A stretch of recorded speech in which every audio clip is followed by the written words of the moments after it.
And we are live. Good morning. It's Mikey and Vinnie. Michael Knight, New York Vinnie, on your Patuta or your stream or your radio, wherever the heck we might be. We're somewhere in there. Good morning, Michael Knight. Somewhere. Good morning, Vinny. It's a miraculous Monday, Wednesday. It's Wednesday, Michael. It's a wacky Wednesday.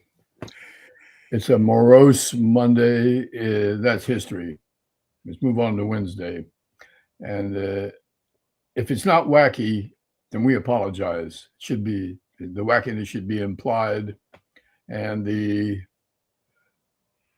full rollout of the wackiness will be known as you watch the headlines develop through the day. I wanted to start the show with something that crossed my television screen this weekend and has not been repeated by anybody. It was on CNN, and they were showing the aerial pictures of the original nuclear site, the one that was supposed to be obliterated. You remember those days when we obliterated it? And it was a aerial shot taken that day of the nuclear site, and it was pristine. It was untouched. It was not obliterated. It was not hit at all. We had, at that time, 2 days ago, perhaps hit 1,000 sites throughout the nation of Iran. And the remarkable thing was, Vinny, the site that was the cause of all this problem, the site where the uranium was being enriched for use in bombs, was untouched. It had not been bombed. It had not been destroyed, not been obliterated. It was absolutely intact, all of it. And the fact that it had been purposely passed over during the bombing and the first round of hitting all the sites, where we killed the top leaders, where we degraded their ability to launch missiles or drones. They had, as of 2 days ago, not hit that site where the enrichment and the technical aspects of their nuclear program were conducted. And I found this to be absolutely chilling, because that means that the reason, the theory, the excuse for this war had been a lie from the beginning. And the United States had purposely set aside that target for some reason that we're not aware of. And if you mix that concept with the fact that Kash Patel is firing all the FBI Iran experts, all the people who've worked on that account and in that field of expertise, while being dismissed, it gives me the willies to think that we're purposely putting ourselves at risk, and that we are intentionally not bombing the site that is so important to us. What the hell is going on? Why wasn't that story repeated? Why didn't CNN ever do that story for the second time? Why didn't MSNBC and ABC and all the other networks come to the conclusion that the bombing that had been so important to us did not include the very site that we were the most worried about, and the expertise that we had to defend ourselves against the blowback, the response, the revenge that would come from Iran had been absolutely and purposefully weakened by firing all the experts that work for the FBI and the Iran desk. I found the two stories to be intertwined. And if you remember when Donald Trump got elected and the Russia thing was going on, we said, have we elected a president that is an agent for the Russian Federation, for the oligarchs, for Putin? Have we taken a deep dive into a sleeper cell and put a president in the Oval Office who's actually working for the enemy. And it crossed my mind again when those two facts came to focus in my mind: firing the FBI experts and not bombing the one site that you would think we would have hit first.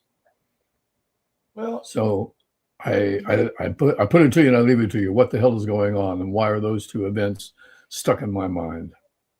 Well, I don't know, Michael. I haven't seen it, so I mean I'm somewhat familiar with the thing that you're talking about, the facility that you talk about. I think I know the one. I would like to have seen a screen capture of the article, or did you get a chance to search the web to see if there was anything else on it? It was a live report with the female anchor from CNN that does the afternoons, Erin. Frederica? Not Frederica. No. Yeah, I know who you're talking about. The one that's on site now. Erin Burnett. Yeah, that's it. It's Erin Burnett. And yeah, she was shocked. Yeah, so I don't. Again, I'd have to go back and see it. Listen. The bottom line is, you can't trust anything this government says. You can't trust their reason for doing things. You can't trust their goals for doing things. This is the most untrustable government that maybe the world has seen in 70 years. Not just this country. It's the most untrustable government the world has seen in 70 years. If they say it, it's a lie. You just don't know. There's a bunch of amateurs running the thing. Most of the people that are running departments are stooges to the president. They're not there to enforce law. They're not there to better the people. They're there to serve the kingdom of Trump. That's what they're there to do. And the what's happened between the time that the war was opened up and what's happened now is is stomach turning, because evidently they said one thing about going in, and it's actually now a myriad of other things to go Take in. Your pick. There's 5 excuses for anything which leads you back to believe that the main reason for doing this at this time, at this place, is to get your eye off the ball, get your eye off the Epstein files. Right. That's what get the press thinking. So everybody's got to rush out now to Iran because and stop looking at the Epstein files, because war always takes over as the number one, especially when your country's involved. And if we got to kill a few thousand people to do it, if we got to kill some service people, if we got to kill a school full of girls, small price to pay. Well, we're going to be protected. And the idiots that still go along with this slapdick, are still posting their screed on social media. They're still posting their, they're still attacking and going after anything that they perceive to be not in line with the war. If you're not for this war, you must be un-American. And thank God we got a bone last night. Thank God we got a bone of a look of things to come.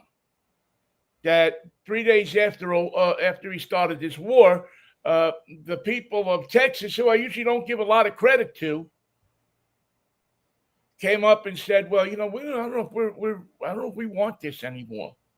We're going a different direction, slightly different direction. We're going different." we're going to let you Republicans fight it out for who you want to lose in November. And besides that, they made a statement that they want something different. They want a more centrist idea here. They don't want a leftist idea. They don't want a rightist idea. They want a centrist idea. And they want to be able to afford to actually fill their tank. Well, yeah. Well, that's coming. You wait. That's you wait and see what happens in 2 or 3 weeks. Prices are already starting to climb on oil. It's already going up. Look at what it was. Go look at what it was on Friday as compared to what it is today. And it's going to go up a lot more.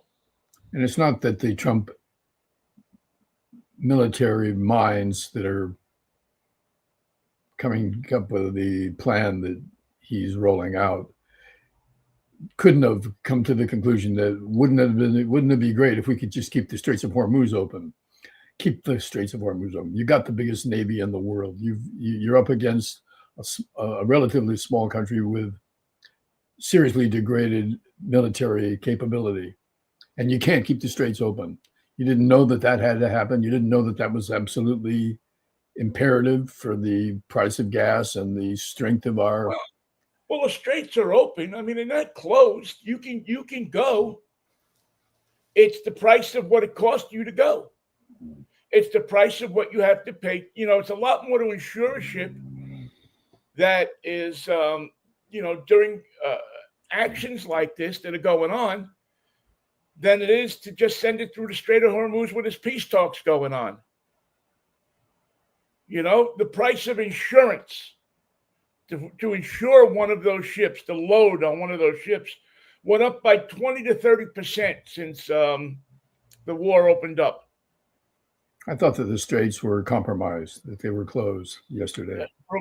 As of yesterday,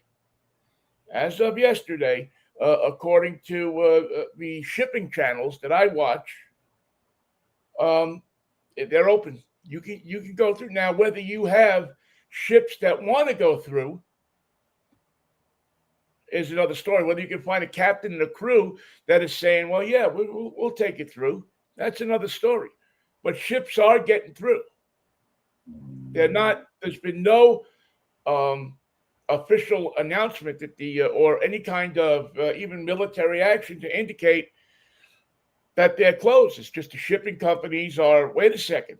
We're not going to send a ship out of port without insurance, and the insurance is becoming extremely prohibitive to buy. No doubt about that. So now you can't get out. And if you can't get out, it's going to cost you 20 to 30% more on top of what you're probably going to tack on it, because you have to go through all the trouble of doing this. So it's a quagmire that didn't exist on Thursday. Now, should there not have been, if you were going to topple this administration and you were going in because of the reasons of saying, well, we want to topple this administration. Well, shouldn't you have a plan in place to replace them? They didn't even have going to go into the leadership. You would think that there'd be some planning, but militarily they weren't planning past 2 days. Strategically, they had no way to get the Americans out. They weren't sending planes for them. They had made no preparations for the 500,000 American lives that are living in the coastal states. And then they make the announcement, everybody out of these 14 nations that are affected by the war. And how we're going to get out? Well, that's up to you. We're not in a position to help you, and we're not going to help you. No planning. no idea of how you're going to protect American citizens, which the last I looked in the Constitution was your fundamental fucking job. They told them that there wasn't going to be any protection. There was no plan, no help, no rollout coming. Just take the train or take a plane.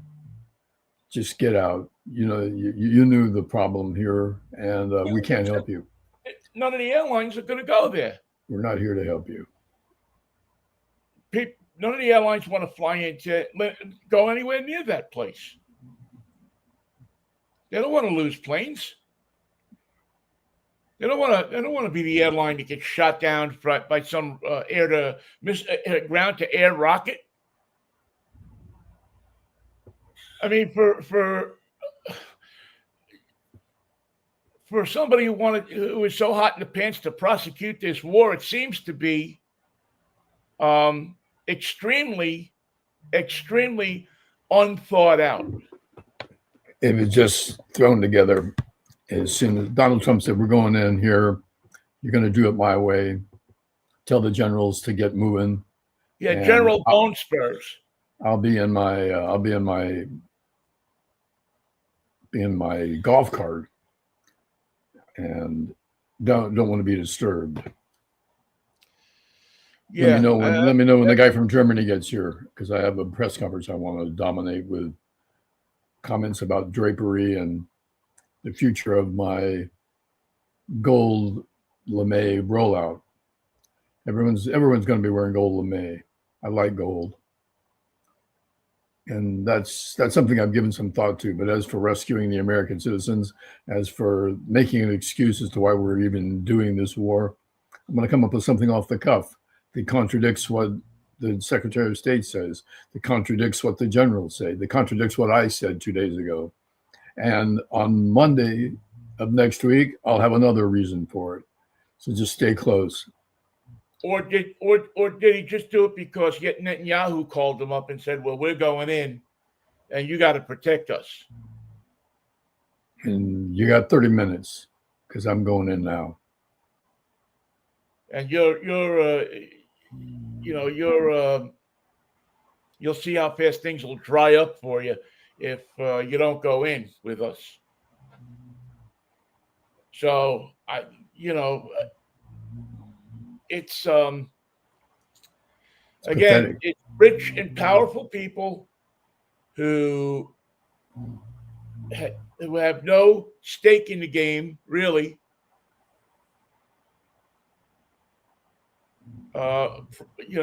Starting a war that they don't know how they're going to finish.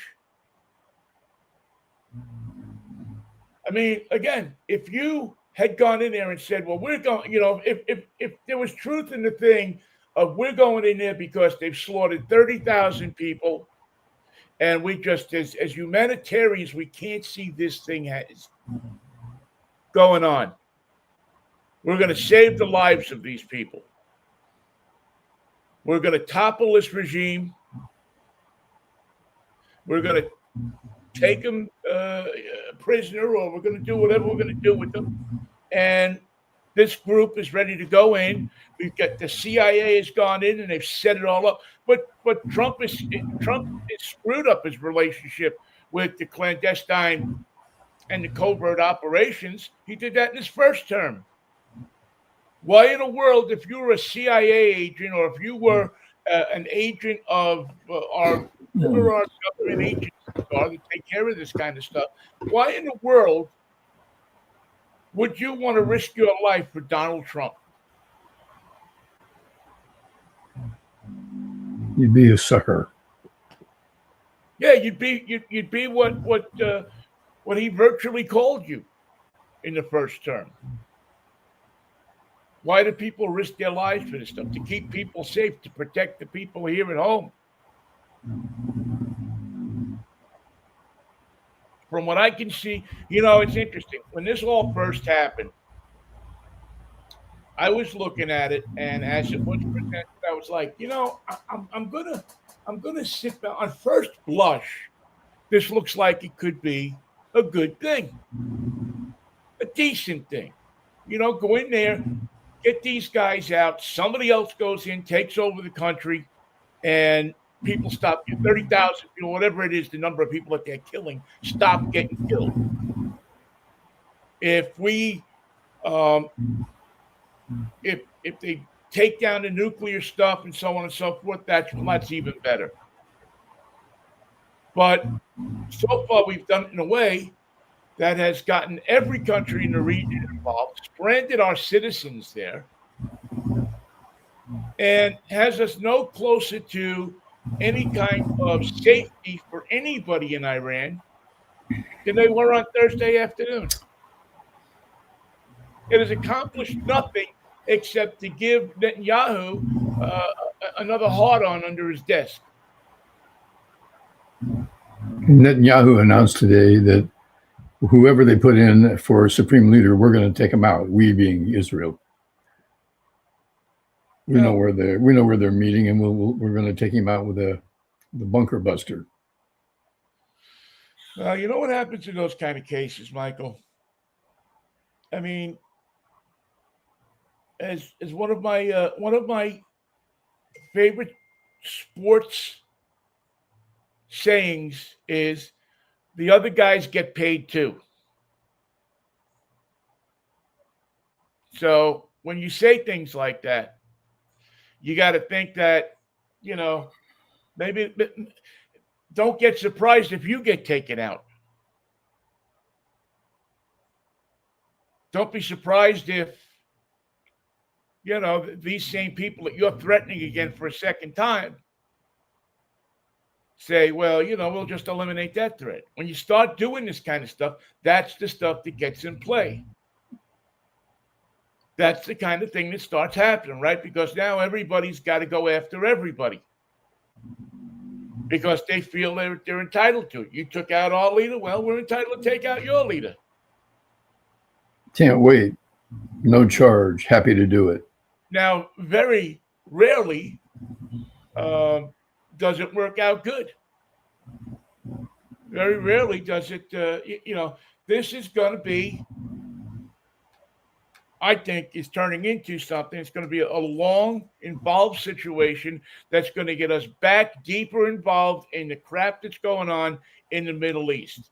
And if you were voted for Donald Trump because you didn't want, you were sick of us getting involved in other places, well, he's toppled two regimes in a year and change that he's been president.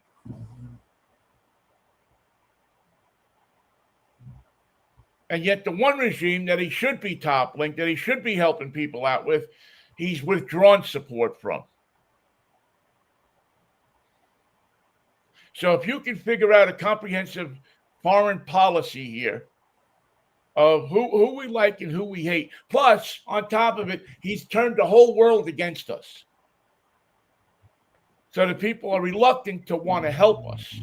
We're jamming up the national responsibility for who's responsible for the increase in gas prices. Who? Us. That's who. Well, and every expensive egg that gets delivered to your local grocery store is coming in a big 18-wheeler that is now twice as expensive to gas up to deliver those eggs. Everything that you can imagine is interlinked and dovetailed right back to Trump's desk.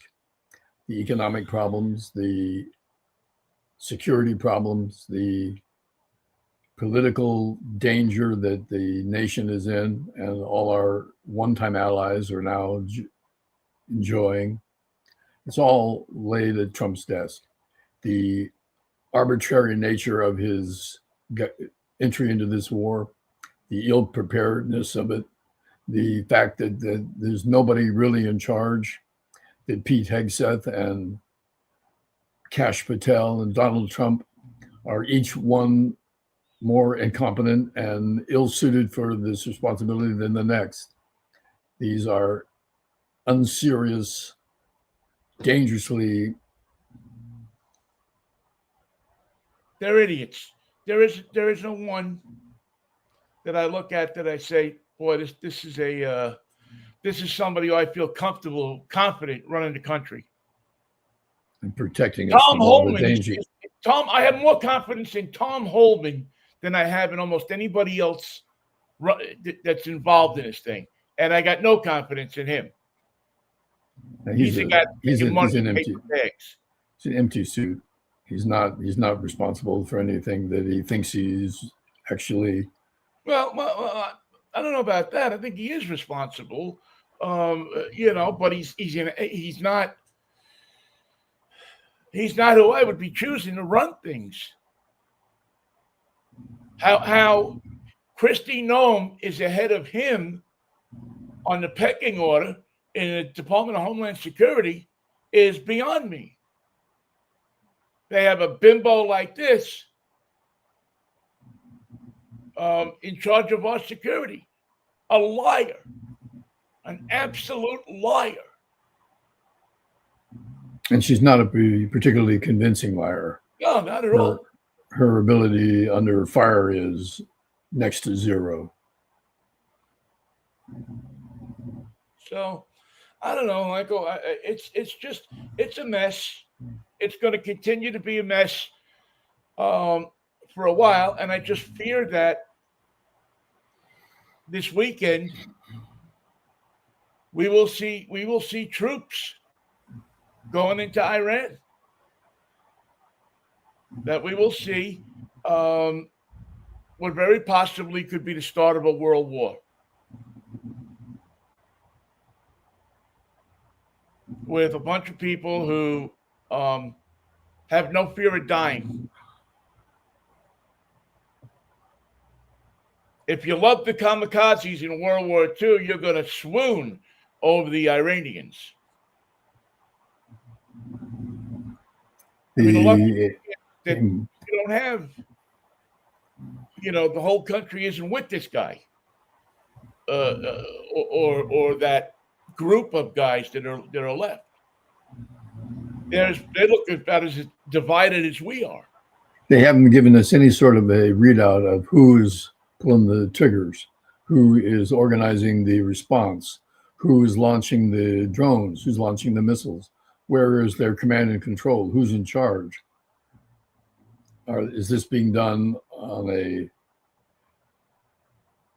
basis where they invented every day? They just shoot what they've got. They must have targets. They must have some way of organizing where their drones are going. They're hitting our embassies. They're hitting our CIA stations. They know where they are. We're not defending ourselves. It's an insane picture of disorganization and potential for wider strife. And I don't know how else to put it except to say that we don't seem to be in control of our own efforts.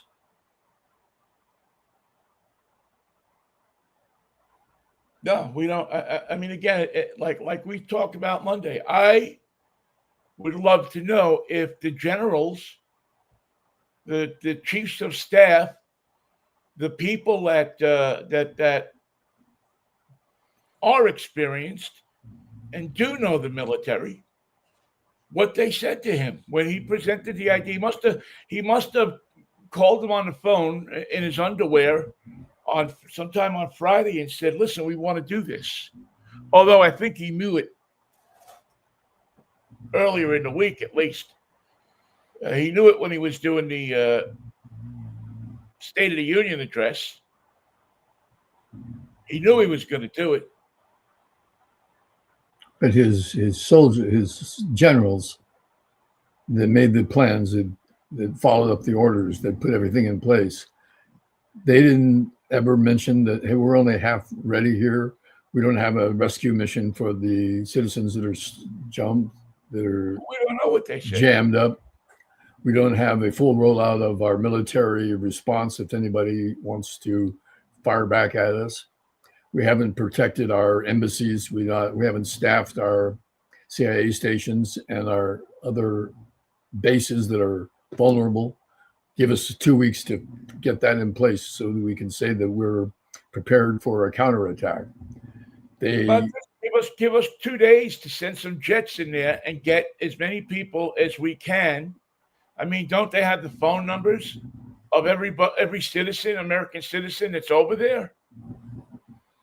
Well, the majority of them. I doubt it. Well, when you go into a country, I think now you have to give them your phone number, your cell phone number. It would stand to reason that they would have a large amount of these people's numbers and say, hey, listen, we're going to send a jet to the Tehran airport at 9 o'clock on Friday night. We suggest you gather up your things and be on it. How you get to the airport, of course, is impossible. Well, not when you were getting it, not before you got attacked, it wasn't. If you How did can it, how can they be so? How can the generals be so ill prepared? How can they be so unorganized? How can they be so remarkably ill prepared and pretend that that it was all right? To pretend that none of these details were going to matter, that it was going to be over in 24 hours. We're going to bomb them. It's going to be over, and it's going to be so clean and quick you won't believe it. Well, that's why it makes it hard for me to believe that the generals gave this thing the green light. It makes it hard for me to believe it. Now, they didn't appear to have an alternative or an opinion that would slow down Trump's rollout or a counter to the Israeli position. Don't do this now. We can't come with you right now. We're not ready. Our people are exposed. Our bases aren't protected. Our assets are targets now. You can't you'll wait go. 2 weeks or we won't be with you. Right. You go in by yourself. We're not ready. But and we're not ready today. But either Trump isn't bright enough or doesn't care enough. Or the third alternative is he seriously believed that this was going to be a one-day operation, in which case he's unfit to be president. Well, you know how his experience with stopping wars is so extensive. He stopped 8 of them. Yeah. We weren't aware of it at the time, but apparently he was working in a war-stopping mode. He was in the mood to stop wars, and he stopped so many of them that now he wanted to start one. Yeah, it starts me to believe that the only reason he stopped the other 8 wars is so that everybody would see his war. That's what a fucking egotist he is.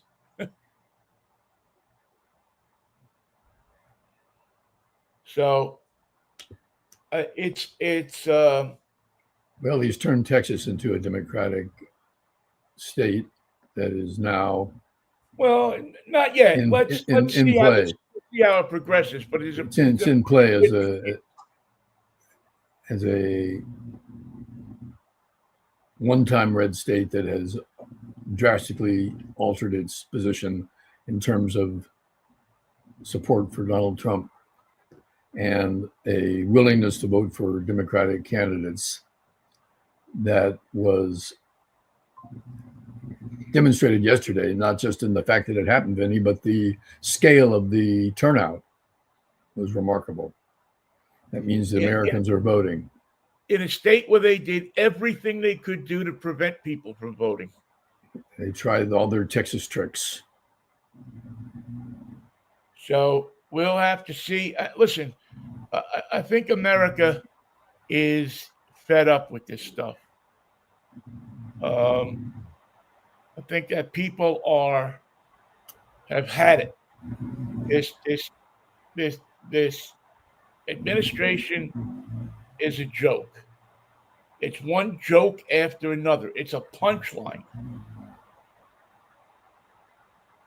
And nothing. It's the least efficient administration we've ever had. Well, certainly since the last one killed how many people? Chester A. Arthur and Millard Fillmore weren't this awful. So I don't know what he's going to come up with to kill as many people as he did in the last administration, the last Trump administration. I got to keep saying that because the last administration was the Biden administration, which killed nobody and got a lot of jobs done, got a lot of stuff done, got a lot of people to even break.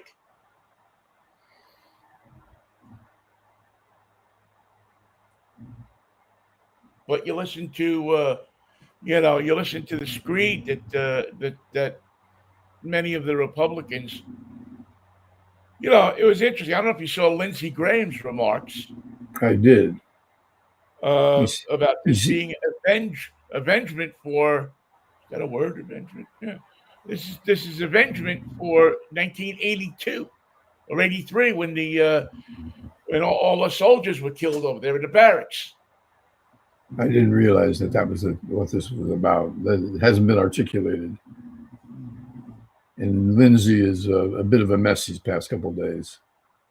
He and John Fetterman are on the far edges of reality, and it's comfortable for them, but it's very uncomfortable to watch the panic in their eyes as they come up with their justifications of what's going on. Well, Fetterman's a little whacked out. What's Lindsey Graham's excuse? He too is untethered from reality.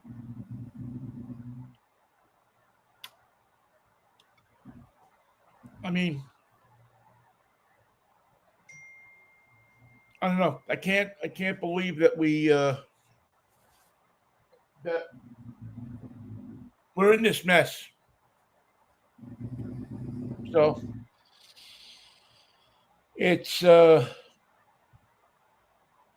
don't know who's going to do what about it, and I fear we have now 4 people that have come back in boxes.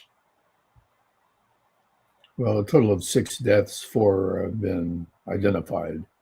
Yeah.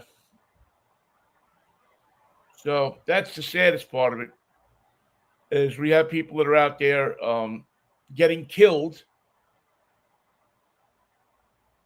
And we can't defend our missions around the nation.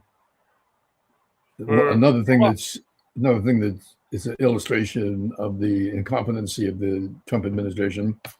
They don't have ambassadors to all these countries. They just haven't appointed them.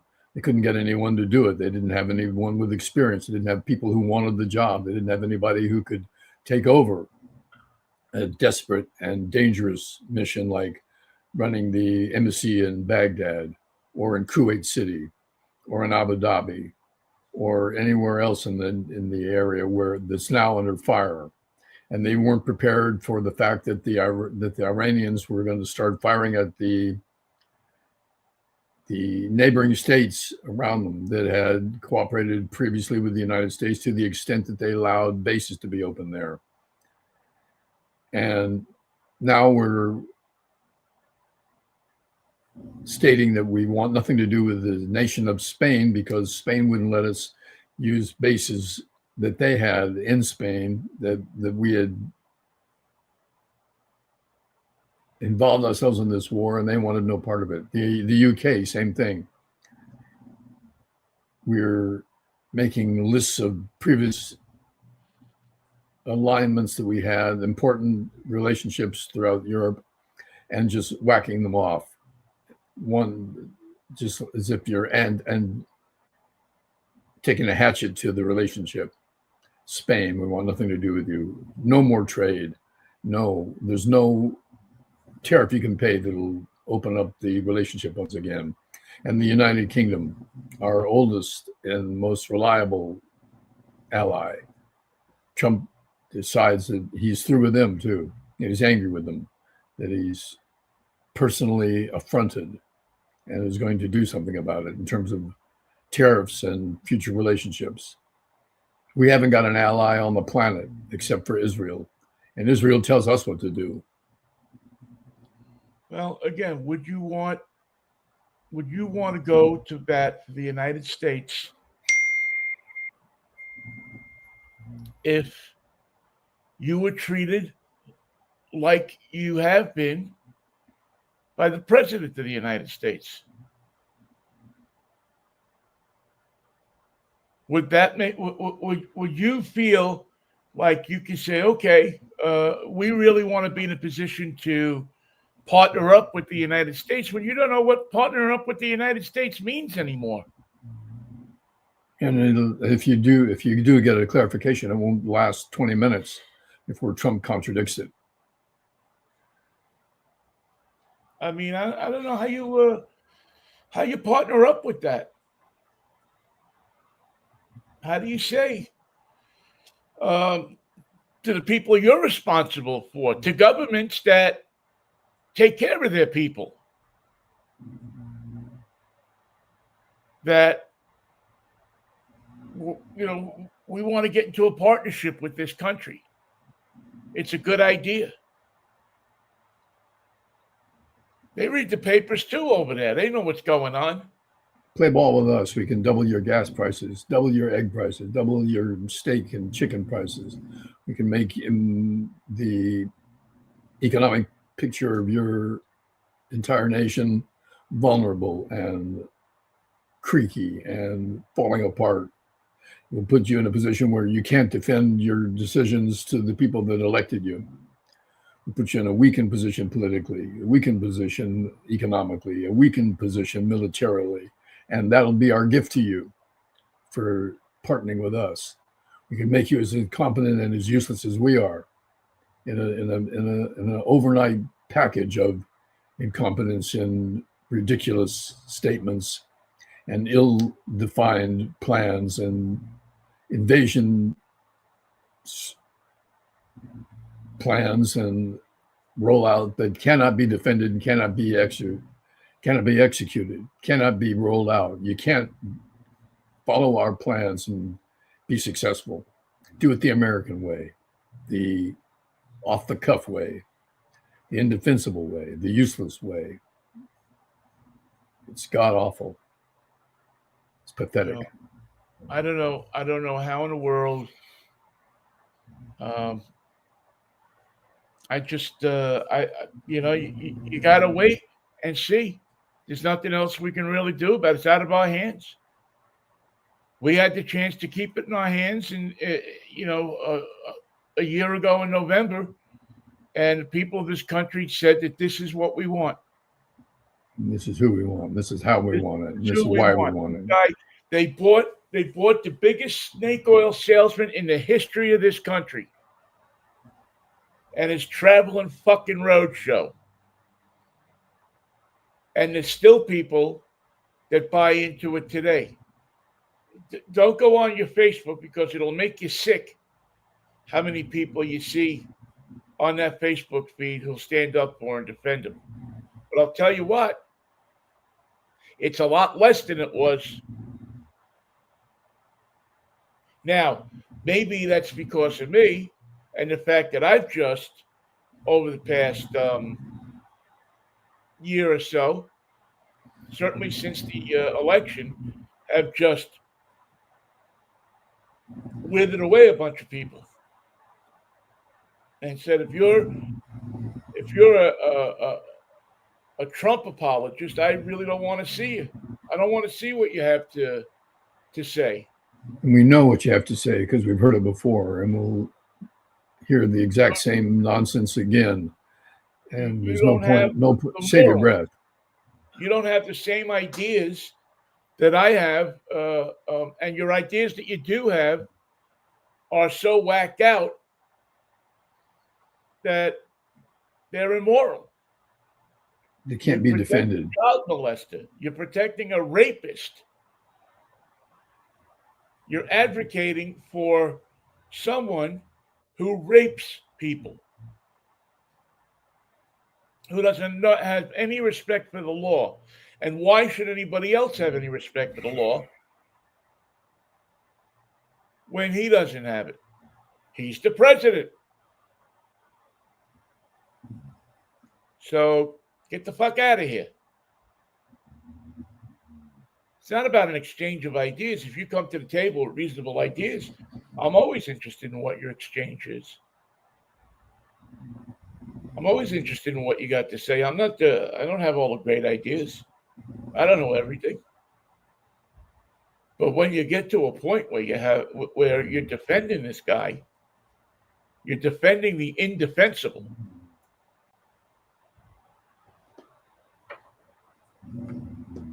I mean, even Marjorie Taylor Greene has gotten off the way. Got his number. She's got his number.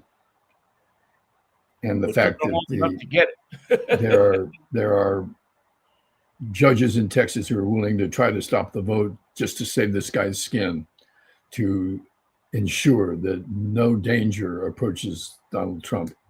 The truth about the Epstein files, the truth about the organization of this war, the truth about our relationship with Israel, the truth about the Epstein rollout, the entire ugly mess of it, and what's happened to our Department of Justice and the FBI, and the fact that it's all been compromised. None of it works anymore. It doesn't function as a government. It doesn't function as a unit of our nation. We're on our knees organizationally, and can't even get our army to work.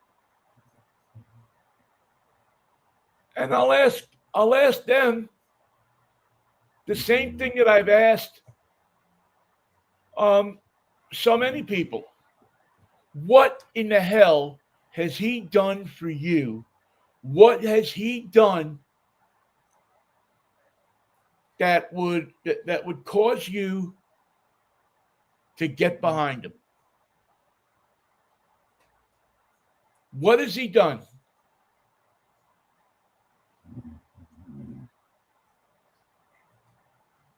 That's the question I ask. He's a man with extremely colorful lives, but no accomplishments. There's nothing he's done. What has he done?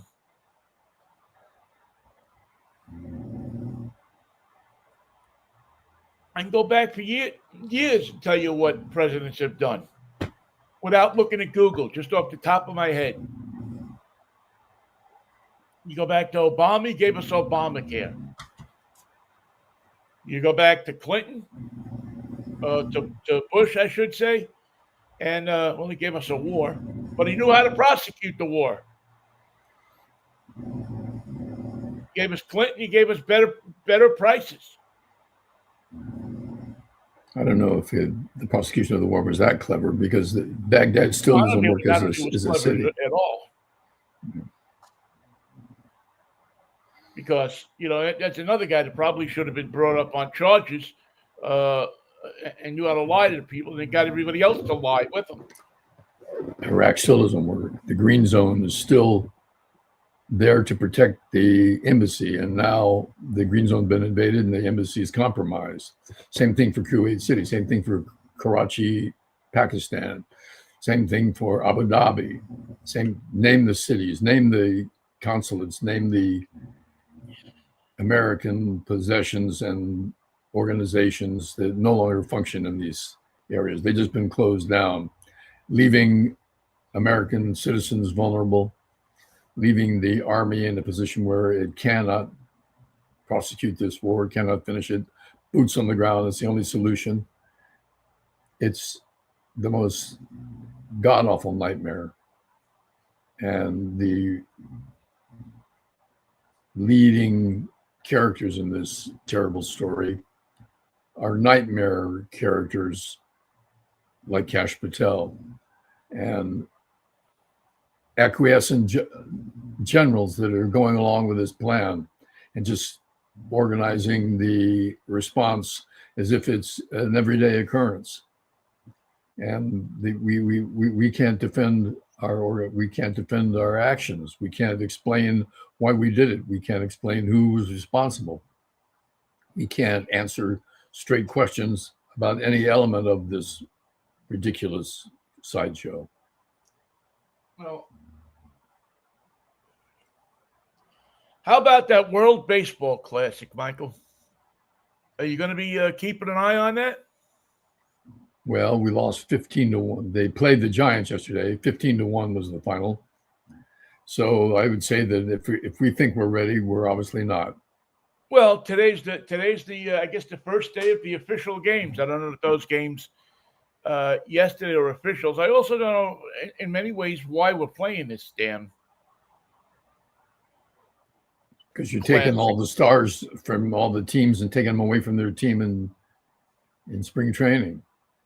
Wasn't it Edwin Diaz a couple of years ago who injured himself and lost a year of his career because of the last time they had the World Baseball Classic?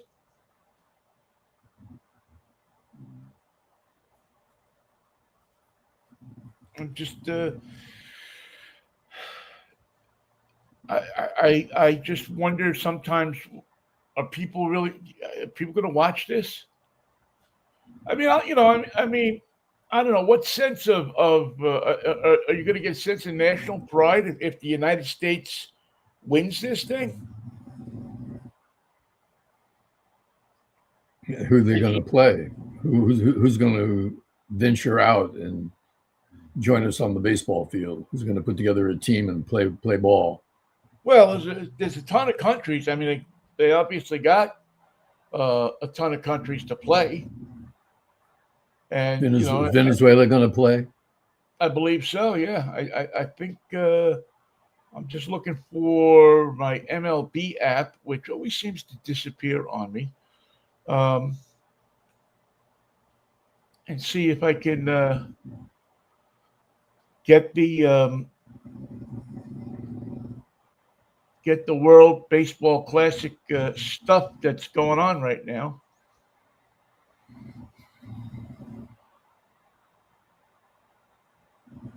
All right, I don't want to pay God. Every time you open up an app these days, you get 50 questions you have to get through to get to what you want to get. So,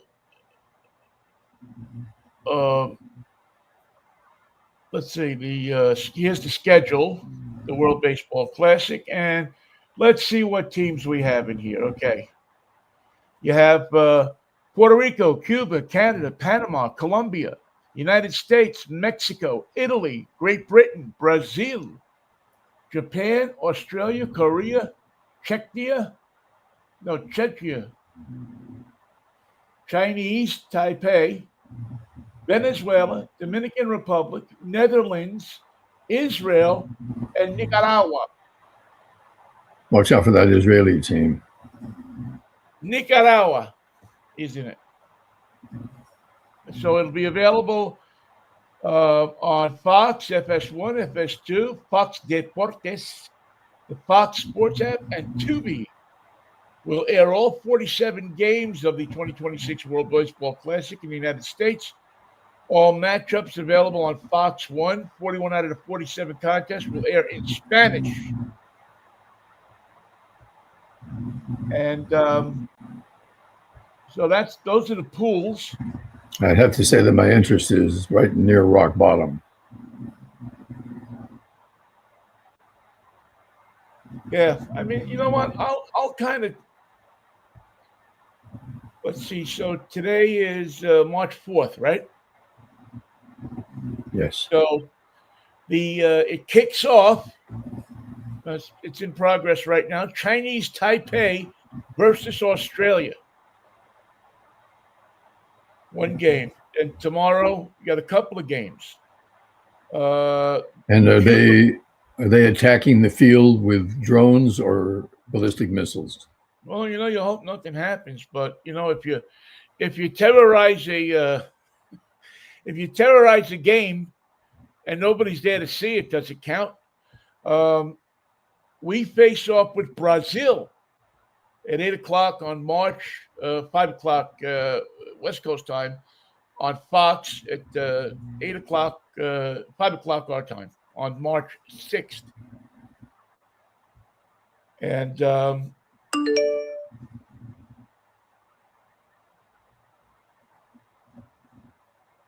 then the game that, of course, I'm going to watch is March 10th at 9:00, 6:00 our time, Italy versus the United States of America.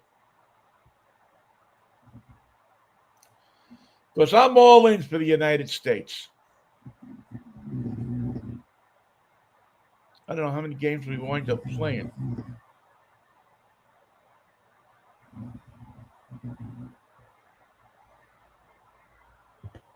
It'll be interesting.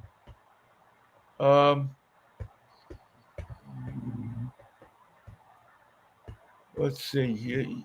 The Blue Jays seem to have a lot of players on assorted teams.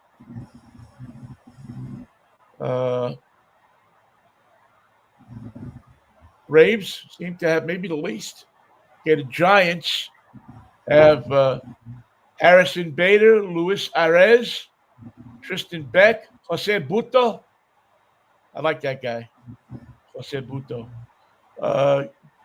Jason Crows, Jung Hoo Lee, Joel Peguero, Julio Ramos, Riva San Martin, and Logan Webb are all in the Classic from the Giants, all on different teams.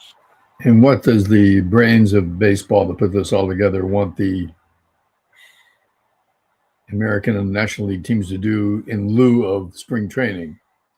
What are they supposed to be doing? I think they're still playing spring training games. I think they play the game and then they go back to their team, from what I understand. Until they get to the next round or something. Mets got a ton of players.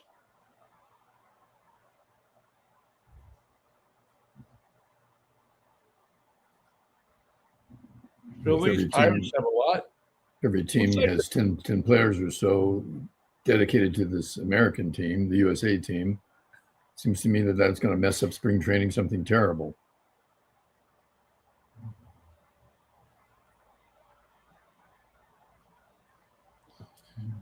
Let's see. Yeah. So Pool A is taking place in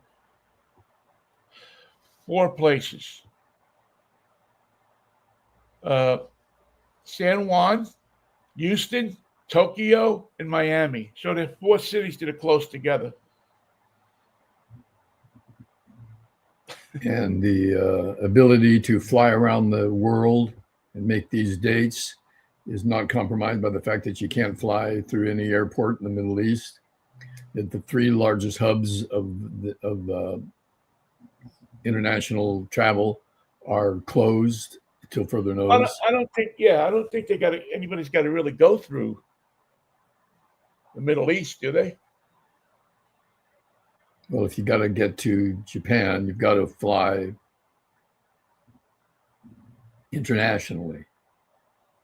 Right. And if you're going to get from Japan back to Miami, you're going to have to fly somewhere through the danger zone. It just seems weird that the international travel, which is virtually shut down for the world, is going to be open for baseball.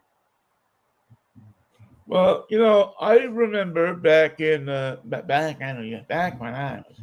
was, as a matter of fact, the weekend that the war broke out in Iraq, we, the Mariners, me included, was scheduled to go to Japan to open the season.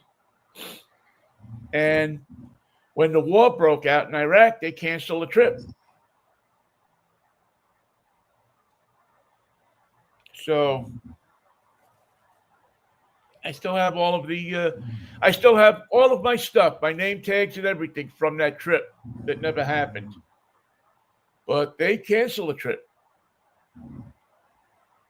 So I guess Iran is a very different story. Now we don't care.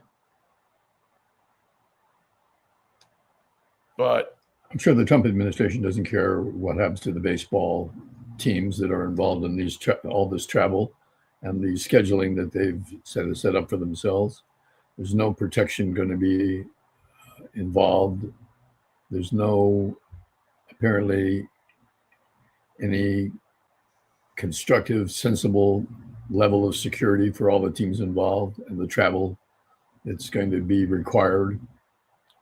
Well, It's again, a I don't know. I've never been to Japan, so I don't know if going from the West Coast to Japan, you go through the Middle East, do you? I mean, never done it. you don't have to. It's not required that you go to the Middle East. But if they're playing, there's no game is played in Europe. Just Japan, No, Miami, yeah, the Puerto four, Rico, and one four more. spots that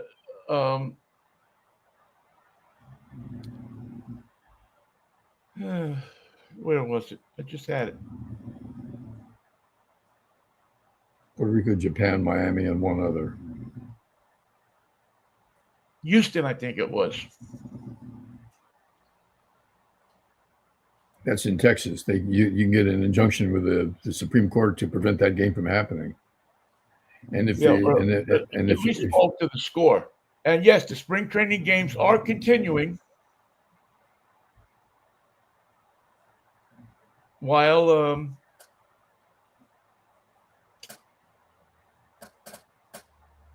these games are going on. Schedule. All right.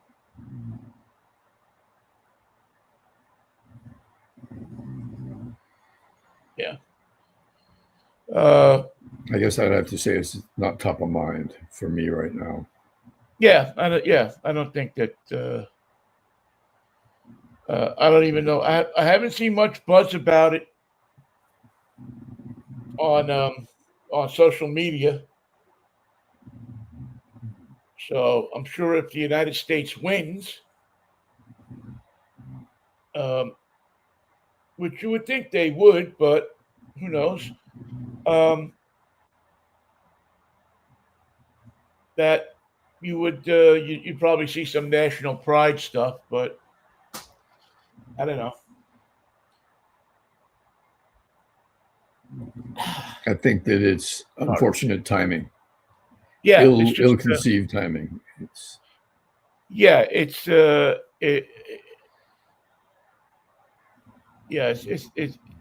not the best time to. It's like Pete Hegseth is commissioner of baseball. Somehow the two got mixed up. Have you watched any games on TV lately? Have you? No, because I can't see Giants games here in LA in spring training, and I don't care about the Dodgers or the Angels. The Angels aren't a real team, and the Dodgers are my hated enemy. I haven't got time to watch them. I am. Well, I got to tell you, I haven't watched any either. Not because I haven't been interested. I just haven't figured out how to get. For some reason, I subscribed to MLB through my cell provider last year, and we haven't gotten word yet on whether we could, because the whole deal is new. With last year it was the Mariners controlling things. Now they've sent all the control to Major League Baseball, so it would actually be ESPN and producing the shows, producing the games, just the regular season games. And they haven't told us yet, T-Mobile, if we're going to get free MLB TV again this year, which we've gotten, which makes makes it worth being on T-Mobile, because you get they always stream those games for free. Although I shouldn't be surprised that Major League Baseball is not ready for the season. Well, I don't think it's. I looked back, and they do announce it late. I guess they don't want to, because all the people subscribe to T-Mobile probably are like me, and they're not buying the MLB package until we know whether we're going to have MLB as part of our cell phone package.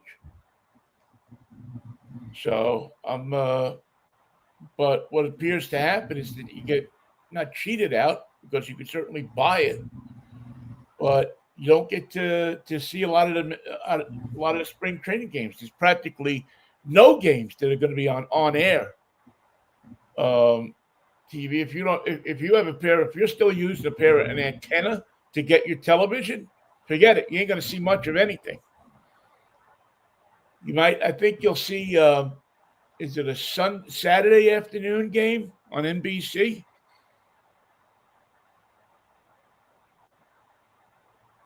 Yeah, I think it might be a Saturday or a Sunday afternoon game on NBC, and that's about it. But your locals, no more free television for that. You won't get a Mariner game on free television unless it's on NBC. So that's something that we predicted years ago that is coming through now, and I think it's kind of sad that you don't have baseball on free TV anymore. I mean, not for me, because, I'm a sucker. I'll buy it probably no matter what. But people that, kids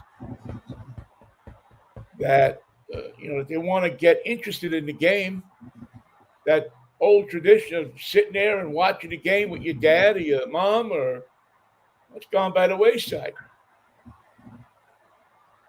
If your grandson wants to come over your house and watch the game with you, Michael, you better pony up some money.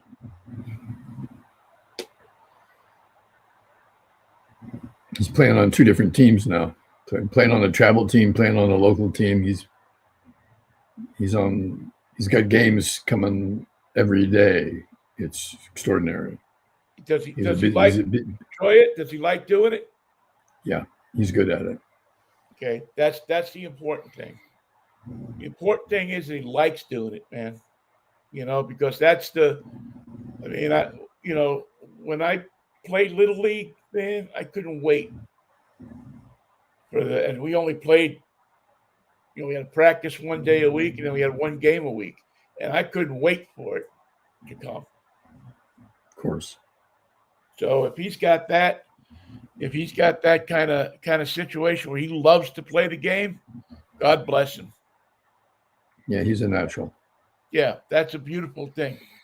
When you have to play the game, you have to love it, I think. There's a certain romance. You have to be able to put all the other stuff out of your head and love the game. Hit the ball. Yeah, if he's got that, then he's got the most important part of it, because that's where you get that. But the other part of that, when we were kids, when I was a kid at least, is that you'd go home and you'd watch the major league team on TV. You'd come home and every night there was a game on Channel 9 or Channel 11, Yankees or the Mets. Yep. And then on Saturday, you got to see other teams with the MLB game of the game of the week. Joe Garagiola and Tony Kubek. Right. Were the guys for years. And then you had the great announcing teams. Dizzy Dean. Say again? Dizzy Dean did television as well. Yeah, I think he was probably in the early days, earlier days than I watched, but I think I kind of remember him. He might have left in like the early 60s or middle 60s. Kurt Gowdy would talk about Johnny Bench no matter who was playing. Right, Kurt Gowdy. But the Reds aren't playing. Yeah. Johnny Bench is not here today. Still, Kurt Gowdy would go on about Johnny Bench.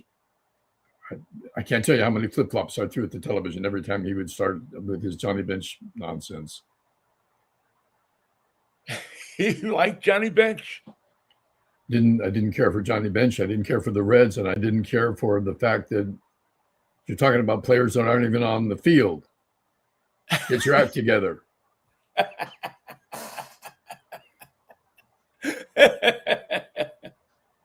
I don't care. Well, we were lucky because they never talked about the Mets. Until 1969, they never talked about the Mets. Right. Until Tom Vinnie, shall we gather here on a Freaky Friday? If we're alive to gather, yes. if we don't get bombed into oblivion, yes, let's meet Friday. Or become the target of revenge. I'm very optimistic, ain't I? It's good to take these things into consideration because our administration is not caring enough about the situation to imagine what downside there is to this existence that we have become examples of. We don't care. We don't care about you. We don't care about your country. We don't care about anything. Wait till we cut you off like we did Spain and the United Kingdom. Just a matter of time before you cross us and Donald Trump takes his revenge. No, that's what his administration is about. It's about revenge. It has been. We knew that when he was elected. We warned people against it, that this administration would be about revenge. And what have I always said about revenge, Michael? It gets you in trouble. The only thing revenge does is make any situation worse, because it's usually done emotionally instead of with a clear head. And when you do things emotionally, it usually doesn't work out good. All right, Michael, I will see you on Friday if the Lord's will and the creek don't rise. Until I'd say that the creek is experiencing some elements that made me think it's rising.